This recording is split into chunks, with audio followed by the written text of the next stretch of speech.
What's up, everybody? Welcome to Among the Fence. My name is Aaron. Today we're going to be checking out the new album Charcoal Grace by the prog metal band Caligulas Horse. This is the sixth studio album from the Australian band since they formed in 2011. They received a lot of praise and basically blew up after they dropped their debut album Moments from Ephemeral City, which was created by only two of the founding members. They later added some more members once they decided that they were going to be doing live shows. They didn't get signed to a label, though, until their third album, Bloom, which came out in 2015. And then they signed to Inside Out Music, which represents Leprous, King's X, Hawken, a lot of bands, that kind of fit the similar vibe, just to give you an idea of what this band has sounded like since the beginning. Their last LP, Rise Radiance, wasn't really their best work. I still enjoyed it a bit, but Tempest and Slow Violence are incredible songs, and they're such strong songs to start an album with. Some of the tracks kind of fell flat for me, but it still has some of their best work. When I started listening to some of the singles that were coming out for Charcoal Grace, it definitely got my hopes up. I felt like this album was going to go back to some of their more golden years, I guess you could say, of Caligulas Horse, some of their more creative moments, which I tend to look forward to the most from this band. The opening track, The World Breathes With Me, was the second release for this album, and it touches on some of the struggles felt during 2020 and how we were all eventually reconnected. It starts off with an incredible 2.5-minute instrumental before the quiet vocals come in. The verse is very unapologetic, and the chorus is fantastic. The groove just sweeps you away, and the vocals are so catchy. The interlude signals the midway point for this song, with big chords covering up some of the more peaceful vocals, followed by an emotional solo. It's just crazy how strong of a musical journey this takes you on and how it sets the tone for the entire album. Gollum was the first single released for this album. It's about the uncertainty felt during the pandemic and really not knowing if things would ever go back to be normal again, but I also enjoy how it fleshes out the pressure that musicians felt, where they, not every band is Metallica. They all don't have millions of dollars to sit on. So a lot of bands had to find a way to keep making music to stay relevant and to continue to make a living during the pandemic and just act like things were normal, as if they weren't like the rest of us going through anxiety and depression and loneliness. The verse is super bouncy with quiet vocals. The refrain separates the first verse and the second verse. It gives you a little burst of excitement, while the chorus is epic thanks to the vocals being pushed just a little bit harder and also the drums taking off.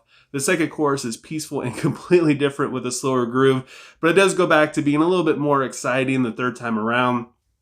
And then we have our, series of title tracks. The first one being Charcoal Grace 1, Pray. It begins with an inspiring 1.5-minute instrumental, followed by gentle vocals and a chill instrumentation. The drums set a really relaxing atmosphere, but then it all becomes very unsettling. The bridge is an absolute thing of beauty, and it touches on the toxicity of religion when it comes to being toxic and judging others. And it has a really strong contrast between aggressive lyrics and very blissful music. And even the vocal presentation and performance is really calm considering what the lyrics are saying. And that brings us to part 2, A World Without, which has a very theatrical feel thanks to the vocals and the proggy style music. The chorus is emotional, reminds me a lot of something that Leprous would do. The melody is very prominent, which makes it feel even more emotionally heavy when it drops out going into the bridge. And then we have Grace part 3, which is visual. It reminds me a lot of a Perfect Circle song, The Noose. The vocals, the melody, the bare bones style of music just really gives me a nostalgic feeling of hearing that song for the first time. However, the vocals on this one are a little bit more theatrical in their performance. But overall, sure, it reminds me of it, but it's completely different. It just, I don't know, I still enjoyed it a lot. And that brings us to part 4 of Charcoal Grace, titled Give Me Hell, where he's basically telling this preacher or this very religious person who's judging him that he would rather have their version of hell, which is fire and brimstone, over what his actual hell is, which is living with them or being around them and, being involved in their life. The intro sounds almost like a 1990s sci-fi theme song from a show, which I enjoyed a lot. The overall atmosphere of the song is pretty dark.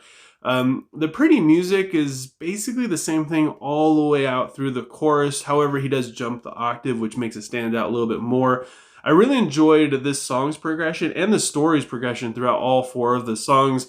This one is very gentle and aggressive like the other 3. And then we have one of my favorite songs on this album, Sails.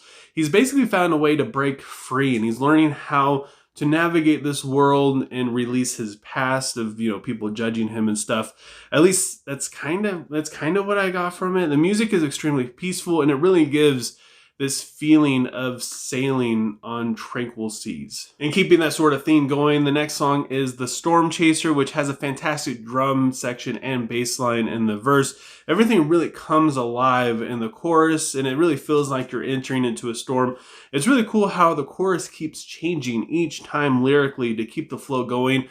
It really keeps it feeling proggy. Even though the music is basically the same, it keeps it from being repetitive, and it really feels like the storyline of this thing is flowing. It touches on the divide that we all felt and witnessed during the pandemic, where, you know, I don't need to go into it too much, but a lot of people, I mean, it was a very polarizing situation. A lot of people were either on this side or that side, and there was no in between, and it was very aggressive towards each other. And then we have the closing track, Mute, which has a fantastic image thanks to the lyrics and the theatrical vocals.